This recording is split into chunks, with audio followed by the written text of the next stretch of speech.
तो चलिए फ्रेंड्स, सामान्य प्रबंधन की पहले चैप्टर में आपका स्वागत है। आज हम पहले चैप्टर पर बात करेंगे। हमारा पहला चैप्टर है सामान्य प्रबंधन का प्रबंध, अवधारणा, प्रकृति और महत्व। तो हम चलिए स्टार्ट करते हैं फ्लो चार्ट के माध्यम से। तो प्रबंध प्रबंध क्या कहलाता है? प्रबंध प्रशासन द्वारा निर्धारित नीतियों को क्रियान्वित करना। यह व्यवसाय का मस्तिष्क है। तीसरा पॉइंट है, मानव शरीर के लिए मस्तिष्क का जितना महत्व है उतना ही उद्योग और व्यवसाय के लिए प्रबंध का है। इसके बाद आते हैं प्रबंध की परिभाषाएं। परिभाषाओं में हेनरी फैयोल ने कहा है, प्रबंध से आशा पूर्वानुमान लगाना और योजना बनाना, संगठित करना, आदेश देना, समन्वय करना और नियंत्रण करना है। इसके बाद स्टैनले वेंस ने कहा है कि प्रबंध केवल निर्णय करने एवं मानव की क्रियाओं पर नियंत्रण करने की विधि, ताकि नियत लक्ष्यों की प्राप्ति हो जाए। इसके बाद C.W. विल्सन ने कहा है, निश्चित उद्देश्यों की प्राप्ति के लिए मानवीय शक्तियों के प्रयोग एवं निर्देशन की प्रक्रिया प्रबंध कहलाती है।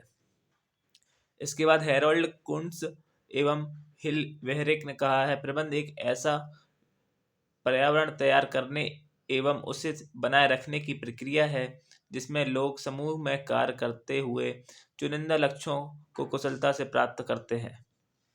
इसके बाद हम आते हैं प्रबंध की आदर्श परिभाषाएं। इसकी आदर्श परिभाषा क्या है? प्रबंध एक कलात्मक, वैज्ञानिक एवं गत्यात्मक प्रक्रिया है जो संस्था के निर्धारित लक्ष्यों की प्राप्ति के लिए संगठन में कार्यरत व्यक्तियों के व्यक्तिगत एवं सामूहिक प्रयत्नों का नियोजन, संगठन, निर्देशन, समन्वयन, नियंत्रण, अभिप्रेषण एवं निर्णय करती है। चलिए इसके बाद हम आते हैं प्रबंध के लक्ष्य या विशेषता। प्रबंध का लक्ष्य क्या है? प्रबंध का प्रत्यक्ष एवं परोक्ष दोनों प्रकार से संगठन से संबंध होता है। इसके बाद आते हैं व्यवसाय की इकाई के प्रत्येक स्तर पर प्रबंधकीय विचारों की अपनी भूमिका होती है। प्रबंध एक कार्य नहीं बल्कि प्रक्रिया है। प्रबंध क्या है? प्रक्रिया। प्रबंध मतलब किसी चीज का मैनेजमेंट। जैसे हम किसी भी चीज का मैनेजमेंट करते हैं तो वह एक प्रक्रिया से होकर गुजरता है। तो प्रबंध क्या है? एक प्रक्रिया है। प्रबंध का संबंध मानवीय क्रियाओं से होता है। प्रबंध का उद्देश्य पूर्व निर्धारित उद्देश्यों को प्राप्त करने के लिए सभी आवश्यक प्रयत्न करना है। प्रबंध एक सार्वभौमिक महत्व की प्रक्रिया है। प्रबंध का संबंध हमेशा सामूहिक प्रयासों से होता है। प्रबंध मतलब सामूहिक प्रयास करना। तो चलिए हम आते हैं इसके बाद प्रबंध के महत्व पर। प्रथम, प्रबंध का महत्व क्या है? महत्व पढ़ते पहला है वैज्ञानिक एवं तकनीकी सुधारों से के लाभ में।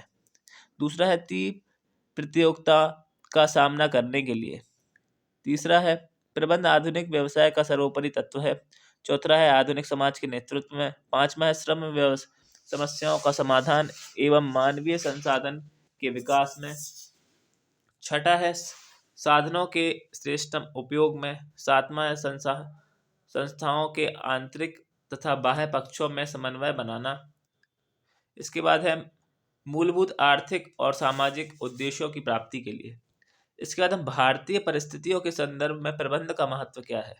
भारत में इसके क्या महत्व है? पहला है आर्थिक विकास को तीव्र करने के लिए। दूसरा है आधारभूत संरचना के निर्माण हेतु। तीसरा है साधनों के समुचित उपयोग हेतु। चौथा है उत्पादकता में वृद्धि के लिए। पांचवा है रोजगार के अवसर में वृद्धि के लिए। छठा है सार्वजनिक उपक्रमों के कुशल संचालन हेतु। सातवां है कर्मचारियों की कुशलता में वृद्धि के लिए। आठवां है आधुनिक तकनीकों को अपनाने हेतु। नौवां है उपभोक्ता के हित संवर्धन हेतु। दसवां है श्रम एवं पूंजी में मधुर संबंध हेतु। इसके बाद हम प्रबंध के कार्य पर आते हैं। प्रबंध के कार्य क्या कहलाते हैं? मुख्य कार्य होता है प्रबंध का नियोजन, संगठन, नियुक्ति, निर्देशन व नेतृत्व, अभिप्रेषण, संप्रेषण, संदेश वहन, नियंत्रण व समन्वय। इसका सहायक कार्य होते हैं निर्णय, नवाचार, प्रतिनिधित्व। इसके बाद हम आते हैं प्रबंध का सामाजिक उत्तरदायित्व। सामाजिक उत्तरदायित्व सरकार के प्रति है, कर्मचारियों के प्रति है, स्वयं के प्रति है, व्यवसाय के स्वामी के प्रति है, उपभोक्ता के प्रति है और समाज के प्रति है। तो चलिए इसके बाद हम आते हैं प्रबंध की प्रकृति। प्रबंध की प्रकृति कैसी होती है? प्रबंध एक प्रक्रिया है। सबसे पहले मैंने बताया था प्रबंध क्या है? एक प्रक्रिया है। प्रबंध जन्मजात प्रतिभा और अर्जित प्रतिभा है। जैसे बहुत सारे लोग प्रबंध करना जन्म से ही जानते हैं और बहुत सारे लोग इसको अर्जित करते हैं। इसके बाद आते हैं प्रबंध व्यक्तियों का विकास, वस्तुओं का निर्देश नहीं है, व्यक्तियों का विकास है। प्रबंध के सिद्धांतों की सार्वभौमिक उपयोगिता है। प्रबंध मूलतः एक निर्देशन है। प्रबंध एक सामाजिक उत्तरदायित्व भी है। प्रबंध एक कला भी है और विज्ञान भी है। इसके बाद आते हैं प्रबंध के स्तर पर। प्रबंध के स्तर 3 प्रकार के होते हैं: शीर्ष स्तर, मध्य स्तर और पर्यवेक्षीय स्तर। तो शीर्ष स्तर के अंदर आते हैं संचालक मंडल, प्रबंध संचालक और मुख्य प्रबंधक। अब इसके बाद हम देख सकते हैं मध्यम स्तरीय प्रबंध के अंदर आते हैं प्रबंध, उप प्रबंधक और सहायक प्रबंधक। और इसके बाद पर्यवेक्षीय प्रबंध के अंदर आते हैं अधीक्षक, पर्यवेक्षक, फोरमैन। इसके बाद हम देखते हैं कार्मिक प्रबंध। कार्मिक प्रबंध का अन्य नाम होता है मानव संसाधन विकास। जैसे हमने पढ़ा होगा मानव संसाधन विकास एक ह्यूमन डेवलपमेंट, इसका एक रेशियो भी आता है जिसके बारे में हमने पढ़ा होगा। नेशनली और इंटरनेशनली इसका भी एक रेशियो आता है। इसके बाद देखते हैं इसके अंतर्गत किसी संस्था की कार्मिक अथवा श्रम शक्ति से संबंधित बातें सम्मिलित हैं। कार्मिक के अंदर कार्मिक और श्रम शक्ति से संबंधित बातें सम्मिलित हैं। इसके बाद हम आते हैं, जैसे इसके अंदर हम बता सकते हैं कोई भी कार्य होता है तो सबसे पहले क्या होता है, उसका पूर्व अनुमान होता है ना। तो इसके लिए हम क्या करते हैं, भर्ती के लिए चयन करते हैं, उसकी भर्ती होती है, फिर नियुक्ति होती है, उसके बाद उसको कार्यभार सौंपा जाता है ना। जैसे किसी को कार्यभार सौंपा जाता है उसके बाद उसकी उन्नति होती है, फिर उसका सेवानिवृत्त होता है वह, उसके बाद उसकी सेवा की समाप्ति होती है। तो इस तरीके से हम देख सकते हैं किसी भी व्यक्ति को जब भी हम काम के लिए लेते हैं तो सबसे पहले उसका पूर्वानुमान लगाते हैं कि कितने लोगों की आवश्यकता है ना। उसके बाद हम चयन करते हैं, जैसे हम पटवारी परीक्षा में भी देख सकते हैं, चयन करने का फिर क्या होती है, भर्ती होती है। भर्ती के बाद उस भर्ती पर नियुक्ति होती है, फिर नियुक्ति होने के बाद उसको कार्यभार दिया जाता है, कार्यभार सौंपा जाता है। कार्यभार सौंपने के बाद उसका प्रमोशन होता है, पदोन्नति होती है। पदोन्नति होने के बाद उसका रिटायरमेंट होता है, सेवानिवृत्ति होती है, और रिटायरमेंट होने के साथ उसकी सेवा समाप्त हो जाती है। इसके बाद आते हैं पर्यावरण प्रबंध। पर्यावरण में बहुत महत्व है प्रबंध का। जैसे आधुनिक प्रबंध का अत्यंत महत्वपूर्ण कार्य क्षेत्र क्या है, पर्यावरण। कि पर्यावरण को कैसे बचाया जाए और हर चीज को मैनेज किया जाए। इसके बाद क्या है, वर्तमान युग की सबसे भीषण समस्या पर्यावरण असंतुलन तथा प्रदूषण। अब तीसरा है, इसके अंतर्गत मिट्टी, जल, वायु और शोर प्रदूषण को नियंत्रण करने का प्रयास किया जाता है। तो इसके अंदर हम देख सकते हैं सॉइल प्रदूषण है, मिट्टी का प्रदूषण है, जल का प्रदूषण है, वायु का प्रदूषण है और शोर का प्रदूषण है। इसके बाद आते हैं हम समय प्रबंध।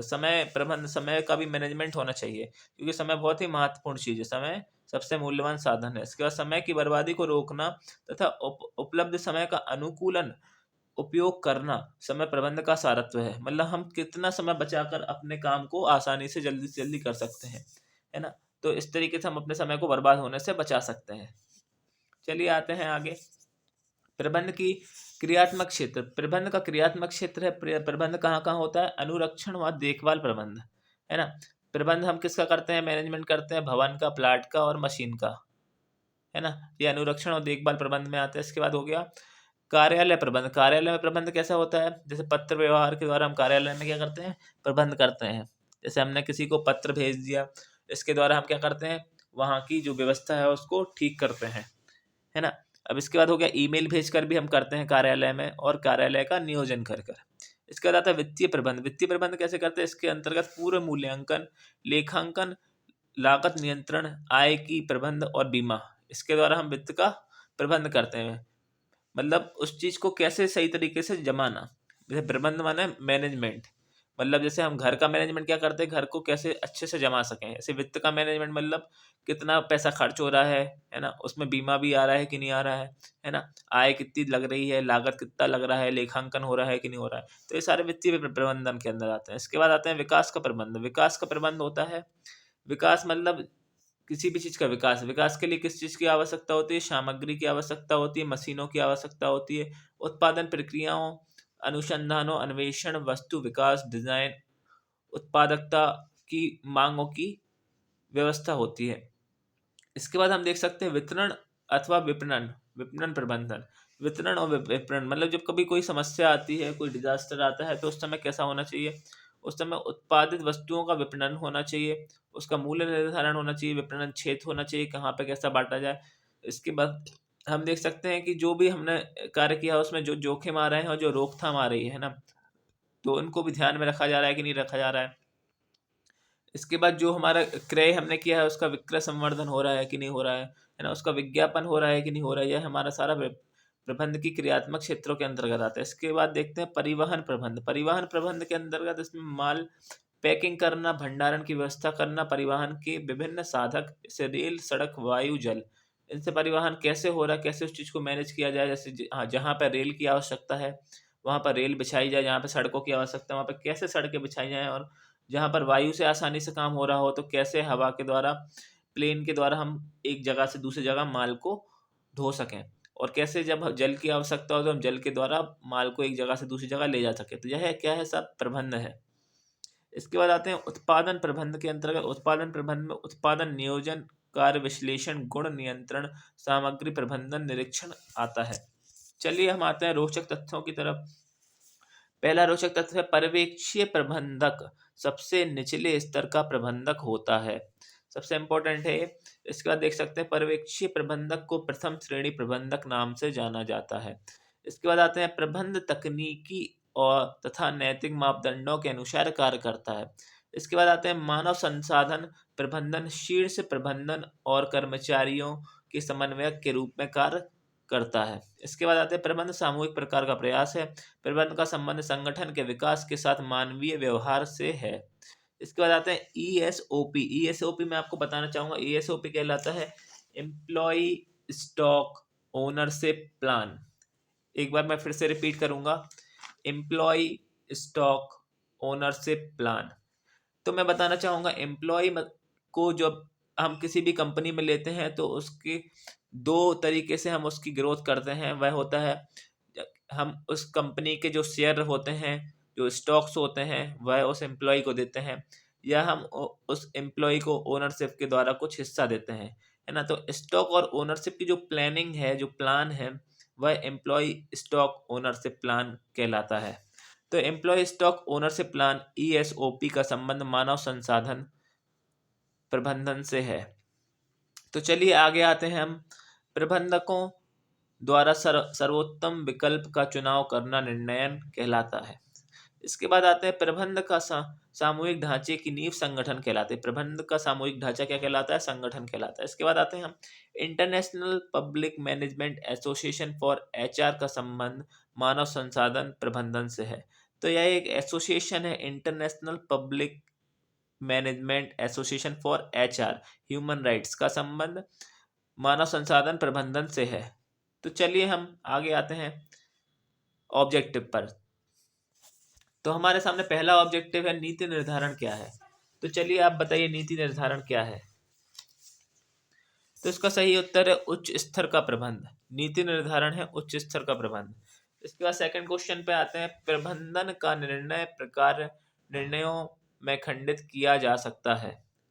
तो जितने भी क्वेश्चंस हैं उनको हम स्पीड में कवर करेंगे। अगर आप चाहें, अगर आपको क्वेश्चंस के जितने भी ऑब्जेक्टिव है पढ़ना है तो आप वीडियो को पॉज करके जितने भी ऑब्जेक्टिव है पढ़ सकते हैं, और उसके बाद आप उत्तर देख सकते हैं। तो चलिए हम बताते हैं सेकंड उत्तर जो है वह प्रबंधन का निर्णय प्रकार क्या है।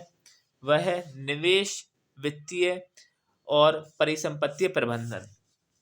इसके बाद प्रबंध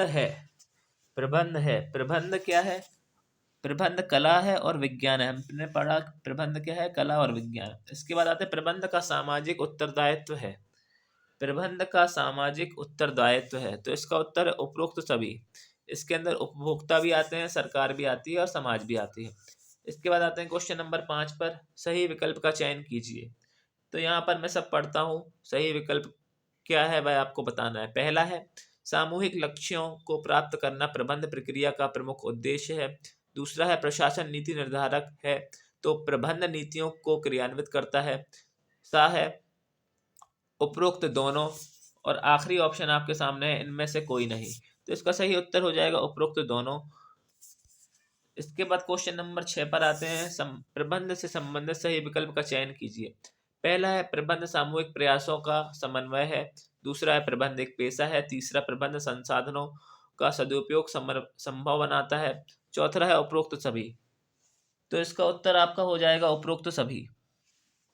चलिए आगे बढ़ते हैं क्वेश्चन नंबर 7 पर, प्रबंध कला है। प्रबंध कला है, इसका आंसर है स्वयं काम करने एवं दूसरों से काम लेने दोनों की। इसके बाद आता है क्वेश्चन नंबर 8 पर, प्रबंध एक पेशा है यह कथन है। प्रबंध एक पेशा है यह कथन है अमेरिकन प्रबंधन एसोसिएशन का। चलिए इसके बाद आते हैं क्वेश्चन नंबर 9 पर, प्रबंध व्यक्तियों का विकास है न कि वस्तुओं का निर्देशन यह कथन है। प्रबंध व्यक्तियों का विकास है न कि वस्तुओं का निर्देशन यह कथन है। तो इसका आंसर है लॉरेंस ए एप्पल का। चलिए क्वेश्चन नंबर 10 पर आते, प्रबंध की प्रक्रिया है। प्रबंध की प्रक्रिया है। प्रबंध की प्रक्रिया है। तो इसका उत्तर है उपरोक्त दोनों जन्मजात प्रतिभा के रूप में और अर्जित प्रतिभा के रूप में। तो चलिए हम आते हैं क्वेश्चन नंबर 11 पर, किसी भी देश के विकास में सबसे अधिक आवश्यकता है। किसी भी देश के विकास में सबसे अधिक आवश्यकता है। तो इसका उत्तर है कुशल प्रबंध की। इसके बाद आते हैं क्वेश्चन नंबर 12 पर, निम्नलिखित में से कौन सा एक प्रक्रिया के रूप में आयोजन से संबंधित नहीं है। निम्नलिखित में से कौन सा एक प्रक्रिया के रूप में आयोजन से संबंधित नहीं है। तो इसका उत्तर है प्रबंधकीय और परिचालन कार्यों को करने के लिए रूपरेखा प्रदान करना है। तो यह इसका उत्तर है। इसके बाद आते हैं क्वेश्चन नंबर 13 पर, निम्नलिखित में से प्रबंध का मुख्य कार्य है। निम्नलिखित में से प्रबंधन का मुख्य पहलू है। तो प्रबंधन का मुख्य पहलू है उपरोक्त सभी, संचालन का प्रबंधन, कार्य का प्रबंधन, लोगों का प्रबंधन। तो चलिए आते हैं क्वेश्चन नंबर 14 पर, फोटोस्टेट मशीनों के बाजार में आने से कार्बन पेपर उद्योग पर प्रतिकूल प्रभाव पड़ा। इसके लिए पर्यावरण का कौन सा घटक उत्तरदायी है। एक बार मैं फिर से क्वेश्चन को रिपीट करूंगा। फोटोस्टेट मशीनों के बाजार में आने से कार्बन पेपर उद्योग पर प्रतिकूल प्रभाव पड़ा।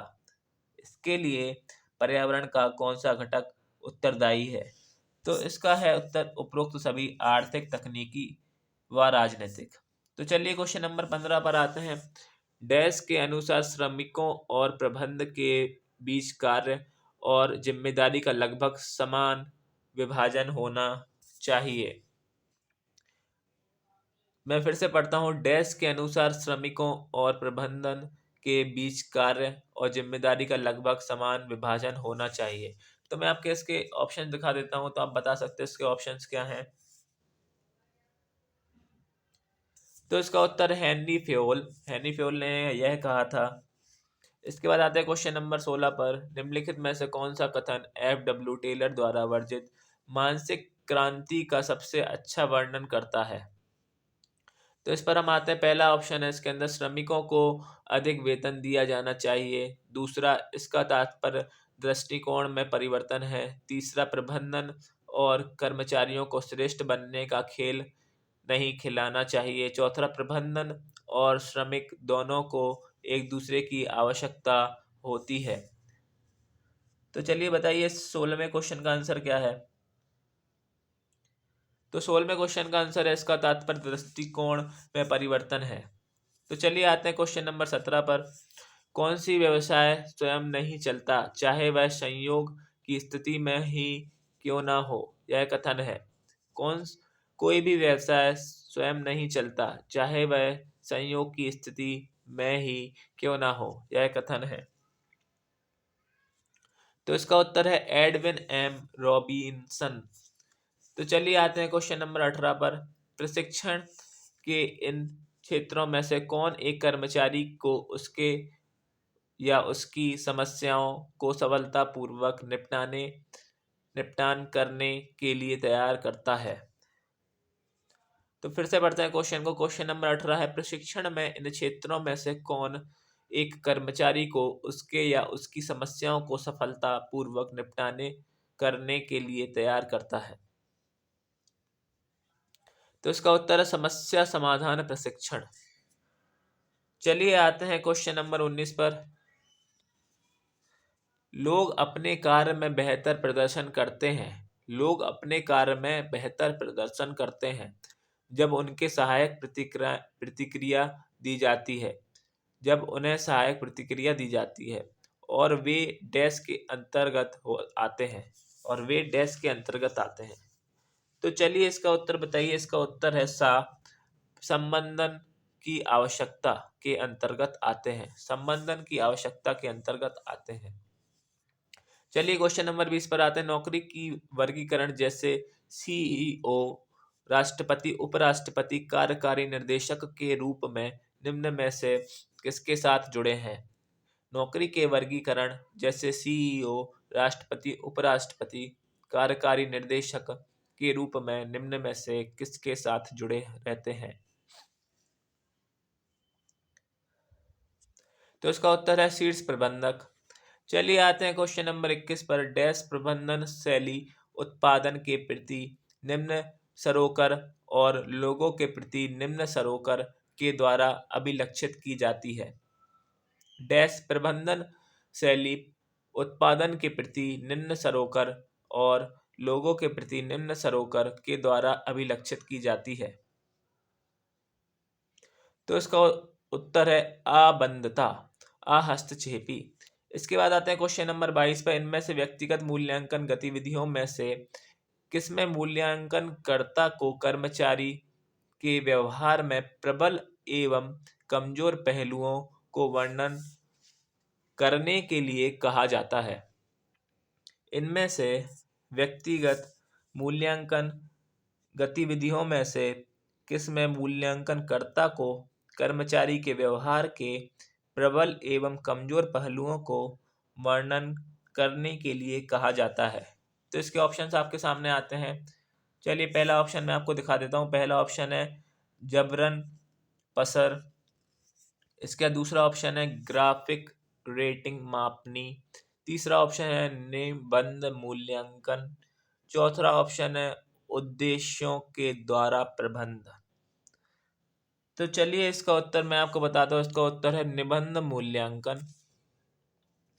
चलिए आते हैं क्वेश्चन नंबर 23 पर। प्रबंध एक पेशा है।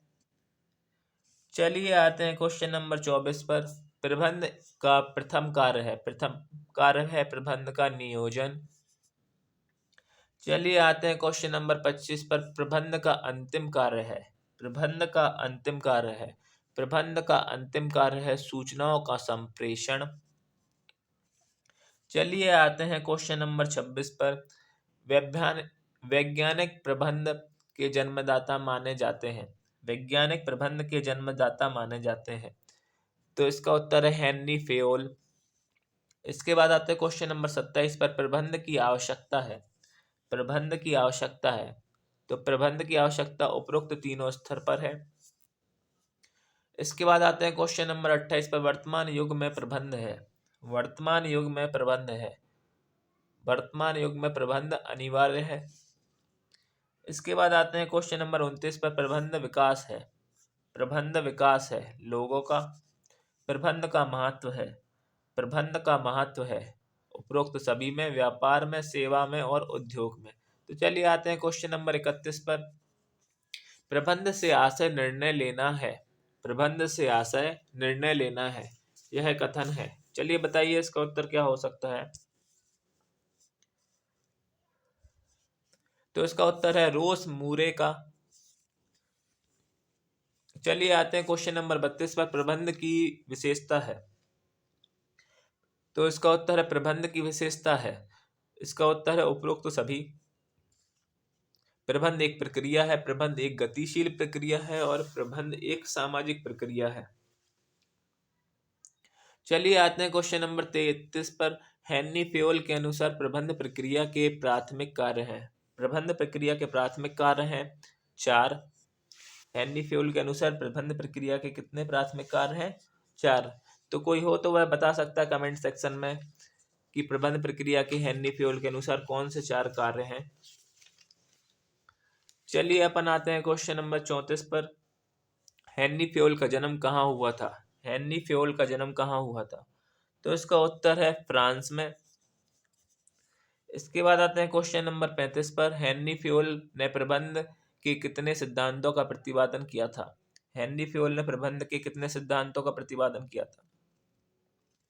तो इसका उत्तर है 14। इसके बाद आते हैं क्वेश्चन नंबर 36 पर। केंद्रीयकरण के सिद्धांत का प्रतिपादन किया था हेनरी फेयोल ने। इसके बाद आते हैं क्वेश्चन नंबर 37 पर। प्रबंध के स्तर होते हैं तो ये तो आसान क्वेश्चन है। प्रबंध के स्तर होते हैं उपरोक्त सभी, उच्च स्तर, मध्यम स्तर और निम्न स्तर।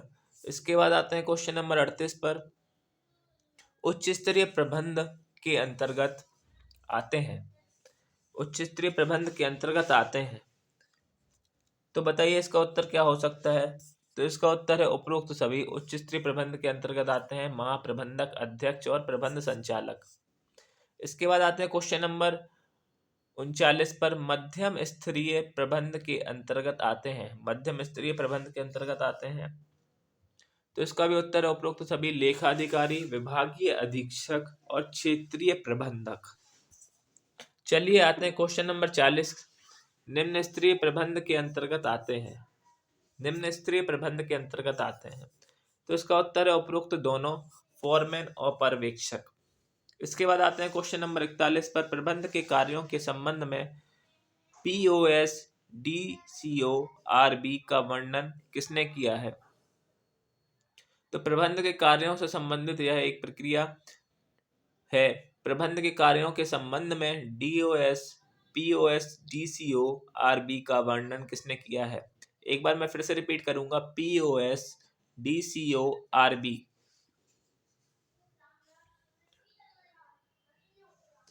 तो इसका उत्तर है लूथर गुलिक, तो इसका उत्तर है लूथर गुलिक।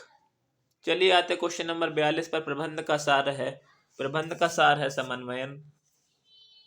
इसके बाद आते हैं क्वेश्चन नंबर 43 पर। उच्च स्तरीय प्रबंध नियोजन पर अपने समय का कितना प्रतिशत भाग व्यय करते हैं। तो इसका उत्तर है 35। इसके बाद आते हैं क्वेश्चन नंबर 44 पर। इनमें से प्रत्यक्ष ज्ञान प्रक्रिया में चतुर्थ चरण कौन सा है। इनमें से प्रत्यक्ष ज्ञान प्रक्रिया में चतुर्थ चरण कौन सा है। तो इसका उत्तर है व्याख्यान निर्वचन चरण। चलिए आते हैं क्वेश्चन नंबर 45 पर। प्रबंधन के विस्तार के सूत्र का प्रतिपादन किया था, प्रबंधन के विस्तार के सूत्र का प्रतिपादन किया था, तो इसका उत्तर है ग्रेकुनास ने। इसके बाद पढ़ते हैं क्वेश्चन नंबर 46। शॉप फ्लोर कार्यकर्ता किस स्तर के प्रबंधक के साथ जुड़े रहते हैं। शॉप फ्लोर कार्यकर्ता किस स्तर के प्रबंधक के साथ जुड़े रहते हैं, तो यह है निम्न स्तरीय प्रबंधकों के साथ। इसके बाद आते हैं क्वेश्चन नंबर 47। निम्नलिखित में से कौन सी त्रुटि तलपट द्वारा नहीं दर्शाई जाएगी। निम्न में से कौन सी त्रुटि तलपट द्वारा नहीं दर्शाई जाएगी, तो इसका उत्तर है भूल संबंधित त्रुटि। इसके बाद आते हैं क्वेश्चन नंबर 48 पर। क्रियात्मक प्रबंध के अंतर्गत आने वाली विभिन्न संगठनात्मक क्रियाएं हैं। क्रियात्मक प्रबंध के अंतर्गत आने वाली विभिन्न संगठनात्मक क्रियाएं हैं, तो इसका उत्तर है उपरोक्त सभी। सेवी वर्गीय उत्पादन, विपणन एवं वित्त। तो अगर आपको वीडियो थोड़ी स्पीड में लग रही हो तो आप वीडियो को पॉज करके जितने भी उनके ऑब्जेक्टिव हैं पढ़ सकते हैं, और उसके बाद उनका मन में उत्तर सोचकर इस ऑब्जेक्टिव वाले क्वेश्चंस को देख सकते हैं और अपने उत्तर को उससे मिलान कर सकते हैं। तो चलिए हम आगे बढ़ते हैं क्वेश्चन नंबर 49 पर। संगठन के लक्ष्यों को प्राप्त करने के लिए योजनाओं और कार्यनीतियों को लागू करने हेतु निम्न में से कौन जिम्मेदार है। एक बार मैं फिर से क्वेश्चन को रिपीट करूंगा। संगठन के लक्ष्यों को प्राप्त करने के लिए योजनाओं और कार्यनीतियों को लागू करने हेतु निम्न में से कौन जिम्मेदार है। निम्न में से कौन जिम्मेदार है, तो इसका उत्तर है मध्यम स्तर के प्रबंधक, मध्यम स्तर के प्रबंधक। चलिए आते हैं क्वेश्चन नंबर 50 पर। संगठन के लक्ष्यों को हासिल करने की दिशा में अपने कनिष्ठों के प्रयासों को मार्गदर्शन देना और निरीक्षण करना किसी कार्य का वर्णन करता है।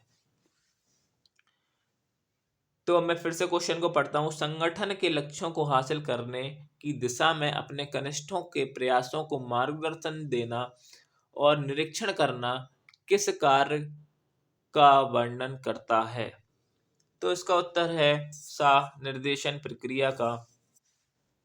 चलिए हम आते हैं क्वेश्चन नंबर 51 पर। निम्नलिखित में से प्रबंध का लक्ष्य या विशेषता है। निम्नलिखित में से प्रबंध का लक्ष्य या विशेषता है, तो इसका उत्तर है उपरोक्त सभी। तो हम पढ़ सकते हैं, पहला है प्रबंध का संबंध मानवीय क्रियाओं से होता है। दूसरा, प्रबंध एक सार्वभौमिक महत्व की क्रिया है। तीसरा, प्रबंध का संबंध हमेशा सामूहिक प्रयासों से होता है। और यह तीनों ही उत्तर है, तो हम लगाएंगे ऑप्शन नंबर 4 उपरोक्त सभी।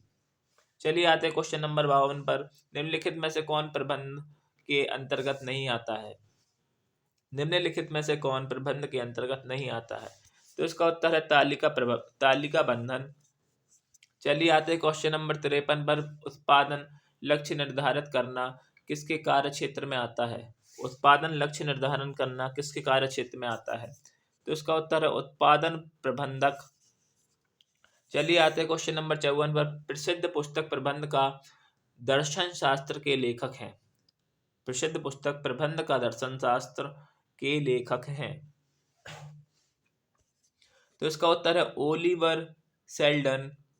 तो इसका उत्तर है ओलिवर सेल्डन। चलिए आते हैं क्वेश्चन नंबर 55 पर। प्रबंध के सिद्धांत होते हैं, प्रबंध के सिद्धांत होते हैं, तो इसका उत्तर है सार्वभौमिक। चलिए आते हैं क्वेश्चन नंबर 56 पर। प्रबंध का नियोजन संबंधी कार्य संपन्न किया जाता है। प्रबंध का नियोजन संबंधी कार्य संपन्न किया जाता है, तो इसका उत्तर है इन सभी के द्वारा। मध्यम स्तरीय प्रबंध, उच्च स्तरीय और निम्न स्तरीय प्रबंध के द्वारा। तो चलिए आते हैं क्वेश्चन नंबर 57 पर। प्रबंध की किस विचारधारा के अंतर्गत मान्यता है कि प्रबंध प्रशासन से व्यापक है। प्रबंध की किस विचारधारा के अंतर्गत मान्यता है कि प्रबंध प्रशासन से व्यापक है, तो इसका उत्तर है ब्रिटिश विचारधारा के द्वारा। चलिए आते हैं हम क्वेश्चन नंबर 58 पर। प्रबंध एवं प्रशासन है। प्रबंध एवं प्रशासन है। प्रबंध निर्णय लेना है और प्रबंध क्रियान्वयन है। प्रशासन निर्णय लेना है और प्रबंधन क्रियान्वयन है। तो हम प्रबंध एवं प्रशासन पढ़ रहे थे और इस उत्तर में प्रशासन के बारे में पहले बताया गया है। तो प्रशासन निर्णय लेना है और प्रबंध क्रियान्वयन है।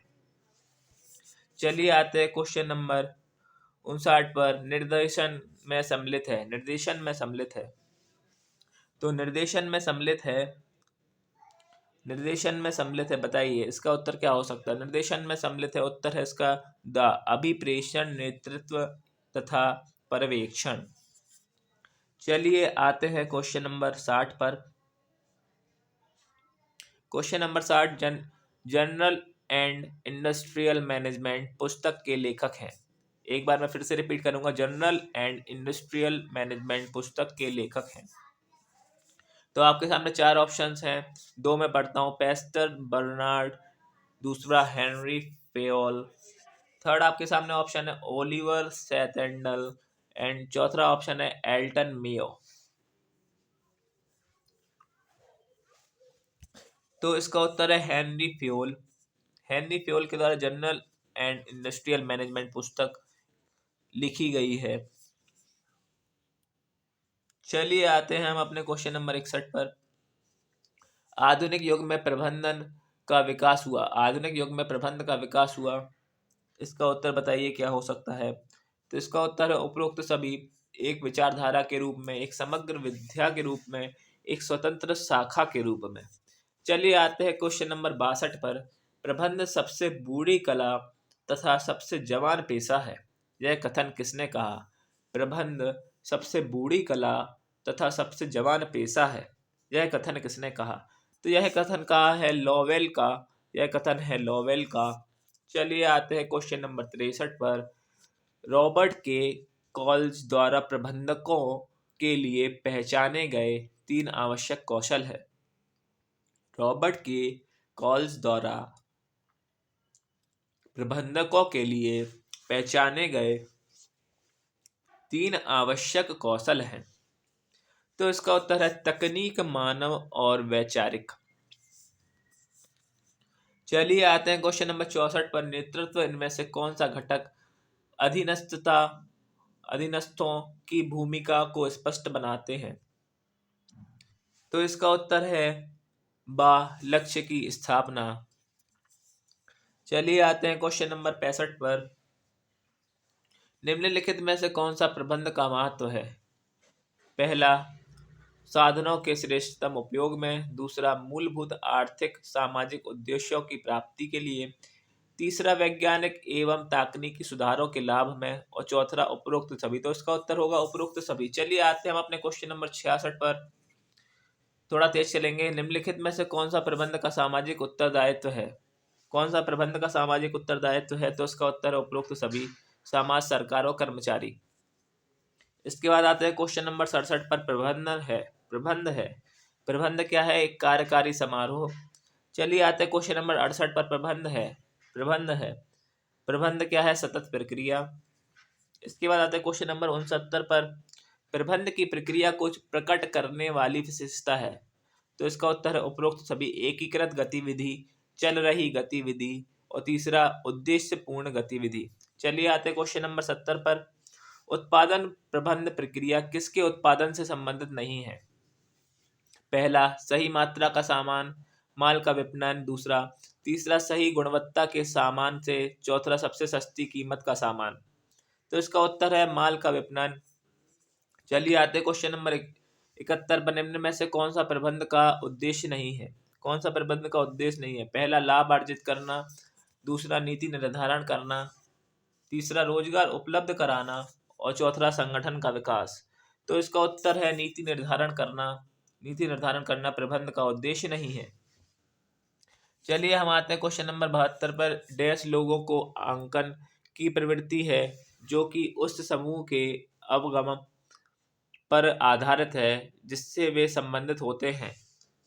डैश लोगों को आंकन की प्रवृत्ति है जो कि उस समूह के अवगम पर आधारित है जिससे वे संबंधित होते हैं। तो इसका उत्तर है ए, स्टीरियोटाइपिंग। चलिए आते हैं क्वेश्चन नंबर 73 पर। डैश कर्मचारियों की संख्या को संदर्भित करती है जिसका प्रबंधन प्रभावी ढंग से वरिष्ठ कर सकता है। तो इसका उत्तर है नियंत्रण विस्तृति। चलिए आते हैं क्वेश्चन नंबर 74 पर। क्वेश्चन नंबर 74, प्रबंध की विषय सामग्री है। प्रबंध की विशेष सामग्री उपरोक्त सभी है। संगठन, समन्वय और निर्देशन। चलिए आते हैं क्वेश्चन नंबर 75 पर। प्रबंध की से संबंधित सही विकल्प का चयन कीजिए। पहला है, प्रबंध सैद्धांतिक तथा मानवीय दोनों अवधारणाओं पर ध्यान देता है। दूसरा है, यह नीतियां लागू करता है। तीसरा है, यहाँ व्यवसाय के प्रबंध का संपूर्ण दायित्व निभाता है। चौथा है, उपरोक्त सभी। तो इसका उत्तर हो जाएगा उपरोक्त सभी। चलिए आते हैं क्वेश्चन नंबर 76 पर। क्वेश्चन नंबर 76 आपके सामने है। निम्नलिखित में से प्रबंध का कर्मचारियों के प्रति उत्तरदायित्व है। पहला है, उचित पारिश्रमिकी प्रदान करना। दूसरा है, निष्पक्ष भर्ती नीतियों को अपनाना। तीसरा है, सामाजिक सुरक्षा प्रदान करना। तो इसका उत्तर हो जाएगा उपरोक्त सभी। यह तीनों प्रबंध या कर्मचारी के प्रति उत्तरदायित्व है। चलिए आते हैं क्वेश्चन नंबर 77 पर। प्रबंध की सामाजिक उत्तरदायित्व की प्रक्रिया में लागू होता है। प्रबंध की सामाजिक उत्तरदायित्व की प्रक्रिया में लागू होता है।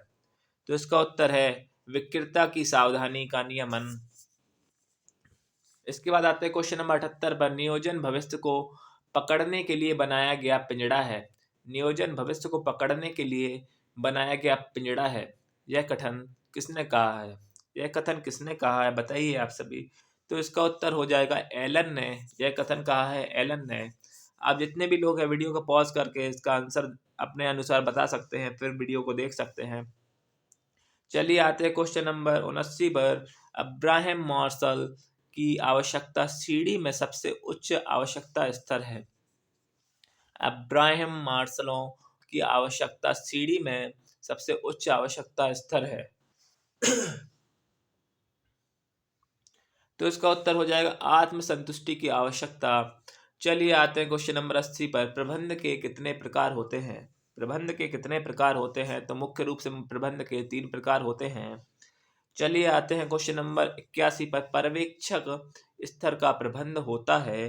पर्यवेक्षक स्तर का प्रबंध होता है, पर्यवेक्षक निम्न स्तर का प्रबंध होता है।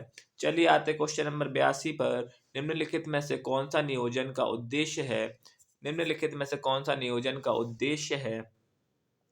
तो मैं आपके सामने ऑप्शंस पढ़ूंगा, चलिए देखते हैं अब कौन बता पाता है इसका उत्तर। पहला है ऑप्शन पूर्वानुमान में सहायता करना, दूसरा है गतिविधियों में निश्चितता उपलब्ध, तीसरा ऑप्शन आपके सामने है समन्वय को स्थापित करना, और चौथा ऑप्शन है उपरोक्त सभी। तो चलिए बताइए इसका उत्तर क्या हो सकता है। तो इसका उत्तर है उपरोक्त सभी। चलिए आते हैं क्वेश्चन नंबर 83 पर। प्रबंध डैश प्राप्त करने में मदद करता है, प्रबंध डैश प्राप्त करने में मदद करता है। तो इसका उत्तर है संगठनात्मक लक्ष्य, संगठनात्मक लक्ष्य प्राप्त करने में मदद करता है। चलिए आते हैं क्वेश्चन नंबर 84 पर। उद्देश्यों द्वारा प्रबंध कार्यक्रम की सफलता निर्भर करती है, उद्देश्यों द्वारा प्रबंध कार्यक्रम की सफलता निर्भर करती है। तो इसका उत्तर है ऑप्शन द अच्छे नियोजनों पर, अच्छे नियोजन पर और अच्छे नियंत्रण पर, अच्छे नियंत्रण पर। चलिए आते हैं क्वेश्चन नंबर 85 पर। प्रबंधकीय स्तर के आधार पर नीतियां हैं, प्रबंधकीय स्तर के आधार पर नीतियां हैं। तो इसका उत्तर है उपरोक्त सभी, सामान्य नीतियां, आधारभूत नीतियां और विभागीय नीतियां। चलिए आते हैं क्वेश्चन नंबर 86 पर। प्रबंध संबंधित है, प्रबंध संबंधित है। तो इसका उत्तर है मानवीय व्यवहार से, मानवीय व्यवहार से, मानवीय व्यवहार से। चलिए आते हैं क्वेश्चन नंबर 87 पर। प्रबंध द्वारा अधिकारों का प्रत्यायोजन, प्रबंध द्वारा अधिकारों का प्रत्यायोजन उनको करना चाहिए जिनके पास, उनको करना चाहिए जिनके पास उत्तरदायित्व हो। किनको करना चाहिए? जिनके पास उत्तरदायित्व हो, जिनके पास उत्तरदायित्व हो। तो चलिए आते हैं क्वेश्चन नंबर 88 पर। क्वेश्चन नंबर 88 आपके सामने। प्रबंध के सिद्धांत भौतिक विज्ञान के गुरुत्वाकर्षण के सिद्धांतों की तरह बेलोचे या ब्रह्म वाक्य न होकर होते हैं। प्रबंध के सिद्धांत भौतिक विज्ञान के गुरुत्वाकर्षण के सिद्धांत की तरह बेलोचे या ब्रह्म वाक्य न होकर होते हैं। तो इसका उत्तर है सा लोचशील एवं गतिशील। तो इसका उत्तर है सा लोचशील एवं गतिशील। चलिए आते हैं क्वेश्चन नंबर 89 पर। प्रबंध के सिद्धांत सार्वभौमिक होते हुए भी उन्हें जड़वत लागू नहीं किया जा सकता। प्रबंध के सिद्धांत सार्वभौमिक होते हुए भी उन्हें जड़वत लागू नहीं किया जा सकता। तो यह कहा था हेनरी फेयोल ने, यह कहा था हेनरी फेयोल ने। चलिए आते हैं क्वेश्चन नंबर 90 पर। प्रबंध प्रक्रिया के 3 चरणों में सम्मिलित नहीं है, प्रबंध प्रक्रिया के 3 चरणों में सम्मिलित नहीं है। तो इसका उत्तर है समन्वय, समन्वय प्रबंध प्रक्रिया के तीनों चरणों में सम्मिलित नहीं है। चलिए आते हैं क्वेश्चन नंबर 91 पर। प्रबंध उत्पादन का वह महत्वपूर्ण घटक है जो अन्य घटकों को डैश बढ़ाता है, जो अन्य घटकों को डैश बढ़ाता है। तो इसका उत्तर है कार्यकुशलता। इसका उत्तर है ऑप्शन सी कार्यकुशलता एवं लाभदेयता दोनों, कार्यकुशलता एवं लाभदेयता दोनों। तो चलिए हम आते हैं क्वेश्चन नंबर 92 पर। उद्देश्यों द्वारा प्रबंध का उपयोग नहीं किया जाता है, उद्देश्यों द्वारा प्रबंध का उपयोग नहीं किया जाता है, प्रबंध का उपयोग नहीं किया जाता है। तो इसका उत्तर है उत्पादन प्रक्रिया में। तो इसका उत्तर है उत्पादन प्रक्रिया में, उत्पादन प्रक्रिया में। चलिए आते हैं क्वेश्चन नंबर 93 पर। 100 उद्देश्य प्रबंध से अधीनस्थों के उद्देश्यों का निर्धारण किया जाता है। 100 उद्देश्य प्रबंधन से अधीनस्थों के उद्देश्यों का निर्धारण किया जाता है। तो इसका उत्तर है सा उच्चाधिकारियों एवं अधीनस्थों द्वारा संयुक्त रूप से, उच्च अधिकारियों एवं अधीनस्थों द्वारा संयुक्त रूप से। चलिए आते हैं क्वेश्चन नंबर 94 पर। क्रियात्मक प्रबंध विचारधारा का विकास किसने किया? क्रियात्मक प्रबंध विचारधारा का विकास किसने किया? तो इसका उत्तर है मैक्स वेबर ने। मैक्स वेबर ने क्रियात्मक प्रबंध विचारधारा का विकास किया। चलिए आते हैं हम अपने क्वेश्चन नंबर 95 पर। प्रबंधकों के लिए हेनरी फ्योल ने कितनी योजनाएं वांछित बताई थी? प्रबंधकों के लिए हेनरी फ्योल ने कितनी योजनाएं वांछित बताई थी? तो इसका उत्तर आप बताइए, कितनी योजनाएं वांछित बताई थी? तो इसका उत्तर है 6 योजनाएं वांछित बताई थी। चलिए हम आगे बढ़ते हुए अपने क्वेश्चन नंबर 96 पे आ चुके हैं। क्वेश्चन नंबर 96 आपके सामने है। वैज्ञानिक प्रबंधक का लक्ष्य है। वैज्ञानिक प्रबंधक का लक्ष्य है। तो वैज्ञानिक प्रबंधक के यह तीनों ही लक्ष्य हैं। तो पहला लक्ष्य है कर्मचारी क्षमता में वृद्धि, दूसरा लक्ष्य है प्रबंध क्षमता की वृद्धि, तीसरा लक्ष्य है उत्पादन में वृद्धि। तो एक बार मैं फिर से रिपीट करूंगा। पहला लक्ष्य है कर्मचारी क्षमता में वृद्धि, दूसरा लक्ष्य है प्रबंध क्षमता में की वृद्धि, तीसरा लक्ष्य उत्पादन में वृद्धि। चलिए आते हैं क्वेश्चन नंबर हम अपने 97 पर। प्रबंध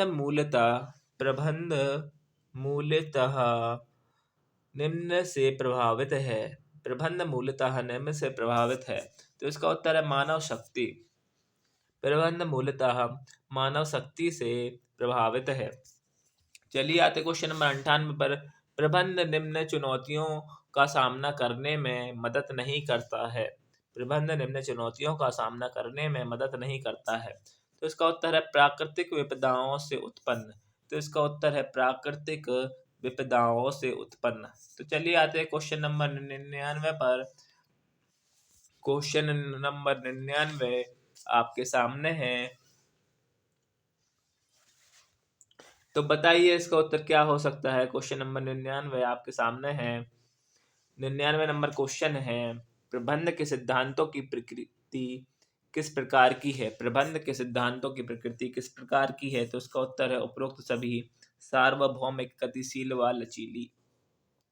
क्वेश्चन नंबर 100 हो चुके हैं हमारे। पूरे 100 पे हम आ गए हैं। तो जितनी जल्दी हो सके आप इस वीडियो को लाइक कर दीजिए और शेयर कर दीजिए और चैनल को सब्सक्राइब कर दीजिए ताकि पल पल की अपडेट आपको मिलती रहे। तो चलिए हम आते हैं क्वेश्चन नंबर 100 पर। प्रबंध का वह तंत्र जिसके द्वारा प्रबंध अपना कार्य करता है। प्रबंध का वह तत्व जिसके द्वारा प्रबंध अपना कार्य करता है। तो इसका उत्तर है संगठन। चलिए आते क्वेश्चन नंबर 101 पर। क्वेश्चन नंबर 101 आपके सामने है। प्रबंध के कार्यों को दर्शाने हेतु POIM सूत्र का प्रयोग किया। POIM सूत्र का प्रयोग किया। किसने किया? हेनरी फ्योल ने। हेनरी फ्योल ने। तो चलिए आते क्वेश्चन नंबर 102 पर। प्रबंध के सामाजिक उत्तरदायित्व के विचार की लोकप्रियता का कारक है। प्रबंध के सामाजिक उत्तरदायित्व के विचार की लोकप्रियता का कारक है। तो इसका उत्तर है उपरोक्तवाद, जनमत की जागरूकता, पेशेवर प्रबंध। तो चलिए आते हैं क्वेश्चन नंबर 103 पर। उपक्रम में संगठन की स्थापना करता है। उपक्रम में संगठन की स्थापना करता है। तो इसका उत्तर है उच्चतम प्रबंध। तो इसका उत्तर है उच्चतम प्रबंध। चलिए आते हैं क्वेश्चन नंबर 104 पर। प्रबंध एक प्रक्रिया है जो संबंध रखती है उपरोक्त सभी से, नियोजन से, संगठन से और समन्वय से। चलिए आते हैं क्वेश्चन नंबर 105 पर। प्रबंध की प्रक्रिया में निम्न किन बातों का समावेश होता है? प्रबंध की प्रक्रिया में किन बातों का समावेश होता है? तो ऑप्शन ए है प्रबंध जन्मजात और अर्जित प्रतिभा है। यह सही है। इसके बाद आते हैं प्रबंध मूलतः एक निर्देशन है। यह भी सही है। इसके बाद आते हैं प्रबंध एक सामाजिक उत्तरदायित्व भी है। यह भी सही है। तो इसका उत्तर हो जाएगा उपरोक्त सभी। चलिए आते हैं क्वेश्चन नंबर 106 पर। नीतियों तथा लक्ष्यों का निर्धारण किया जाता है। नीतियों तथा लक्ष्यों का निर्धारण किया जाता है प्रशासन के द्वारा। प्रशासन के द्वारा। प्रशासन के द्वारा। चलिए आते क्वेश्चन नंबर 107 पर। अर्जित आय किस प्रबंध का संबंध है? अर्जित आय के प्रबंध का संबंध है, किससे संबंध है? वित्तीय प्रबंधन से। वित्तीय प्रबंधन से। चलिए आते क्वेश्चन नंबर 108 पर। जनता से उचित कीमत वसूल करना होता है। जनता से उचित कीमत वसूल करना होता है। प्रबंध का सामाजिक उद्देश्य। प्रबंध का सामाजिक उद्देश्य। चलिए आते हैं क्वेश्चन नंबर 109 पर। प्रबंध है। प्रबंध है। प्रबंध है एक सामूहिक प्रक्रिया। एक सामूहिक प्रक्रिया। सामूहिक प्रक्रिया। चलिए आते हैं क्वेश्चन नंबर 110 पर। प्रमुख रूप से प्रबंध है। प्रमुख रूप से प्रबंध है एक अधिशासी क्रिया। एक अधिशासी क्रिया। अधिशासी क्रिया। चलिए हम बढ़ते हुए आ गए हैं 111 पर। Question number 111। चलिए आ गए हम आपके सामने क्वेश्चन नंबर 111 पर। समन्वय की प्रक्रिया का प्रारंभ होता है। समन्वय की प्रक्रिया का प्रारंभ होता है नियोजन से। नियोजन से। Question number 112। प्रबंधन में 3 आयाम होते हैं। कार्य, लोग और संचालन का प्रबंधन। प्रबंधन की किस विशेषता को यहाँ उजागर किया जा रहा है? तो इसका उत्तर है बहुआयामी। बहुआयामी। इसके बाद आता है क्वेश्चन नंबर 113 पर। प्रभावी होने का अर्थ है। प्रभावी होने का अर्थ है समय पर कार्य पूरा करना। समय पर कार्य पूरा करना। Question number 114। लिविंगस्टन के अनुसार उच्च स्तरीय प्रबंध का कार्य है। उच्च स्तरीय प्रबंध का कार्य है उपरोक्त सभी निर्णयात्मक कार्य, मंशा और न्याय संबंधी कार्य। Question number 115। एक उद्यम के प्रबंधन में शामिल गतिविधियां सभी संगठनों के लिए सामान्य है, चाहे आर्थिक, सामाजिक या राजनीतिक। दिए गए कथन में प्रबंधन की कौन सी विशेषता पर प्रकाश डाला गया है? तो इसका उत्तर बताइए। आपके सामने क्या है? इसके उत्तर बताइए। इसका उत्तर हो सकता है, बताइए इसका उत्तर क्या है? तो इसका उत्तर है व्यापक। इसका उत्तर है व्यापक। व्यापक। चलिए आते हैं क्वेश्चन नंबर 116 पर। स्टार लिमिटेड उत्पादन के पर्यावरण के अनुकूल तरीकों का उपयोग करके विद्युत वस्तुओं का निर्माण कर रहा है। यहाँ किस प्रबंधन उद्देश्य का उपयोग किया जाता है? तो बताइए इसका उत्तर क्या हो सकता है? इसका उत्तर है सामाजिक। सामाजिक। सामाजिक। चलिए आते हैं क्वेश्चन नंबर 117 पर। सिग्मा लिमिटेड कर्मचारियों की व्यक्तिगत वृद्धि और विकास के बारे में चिंतित है। किस प्रबंध उद्देश्य पर प्रकाश डाला जा रहा है? तो इसका उत्तर है व्यक्तिगत उद्देश्य पर प्रकाश डाला जा रहा है। व्यक्तिगत उद्देश्य पर प्रकाश डाला जा रहा है। तो आते हैं क्वेश्चन नंबर 118 पर। प्रबंधन का व्यक्तिगत उद्देश्य संबंधित है। प्रबंधन का व्यक्तिगत उद्देश्य संबंधित है कर्मचारियों की सामाजिक और वित्तीय जरूरतों को पूरा करना। कर्मचारियों की सामाजिक और वित्तीय जरूरतों को पूरा करना। तो हम आ गए हैं क्वेश्चन नंबर 119 पर। प्रबंधन के उस स्तर की पहचान करें जो सीधे कार्यबल के साथ अंतःक्रिया नहीं करता है। प्रबंधन के उस स्तर की पहचान करें जो सीधे कार्यबल के साथ अंतःक्रिया नहीं करता है। तो इसका उत्तर है द मध्य स्तर प्रबंधन। मध्य स्तर प्रबंधन। तो हम ऐसे आ गए हैं अपने क्वेश्चन नंबर आखिरी क्वेश्चन पर। लास्ट क्वेश्चन है यह लास्ट क्वेश्चन है आपका। आखिरी क्वेश्चन है सुधारात्मक कार्यवाही प्रबंधन के किस कार्य के अंतर्गत आती है? सुधारात्मक कार्यवाही प्रबंधन के किस कार्य के अंतर्गत आती है? तो इसका उत्तर है नियंत्रण। नियंत्रण और नियंत्रण। चलिए अगर आपको यह वीडियो अच्छा लगा हो 120 क्वेश्चंस का यह टॉपिक जो है प्रबंध, अवधारणा, प्रकृति और महत्व, यह टॉपिक आपको अच्छा लगा हो, इससे संबंधित कोई भी नई जानकारी आपको मिली हो तो आप वीडियो को लाइक करें और इस चैनल को सब्सक्राइब कर लें। पल पल की अपडेट के लिए नोटिफिकेशन के घंटे को दबा दें और अभी तक बने रहने के लिए आपका बहुत बहुत बहुत बहुत बहुत बहुत धन्यवाद। आपने इतनी देर तक वीडियो देखी और आप इतनी देर तक इस टॉपिक पर बने रहे। आपका बहुत बहुत धन्यवाद, आभार। जय हिंद, जय भारत।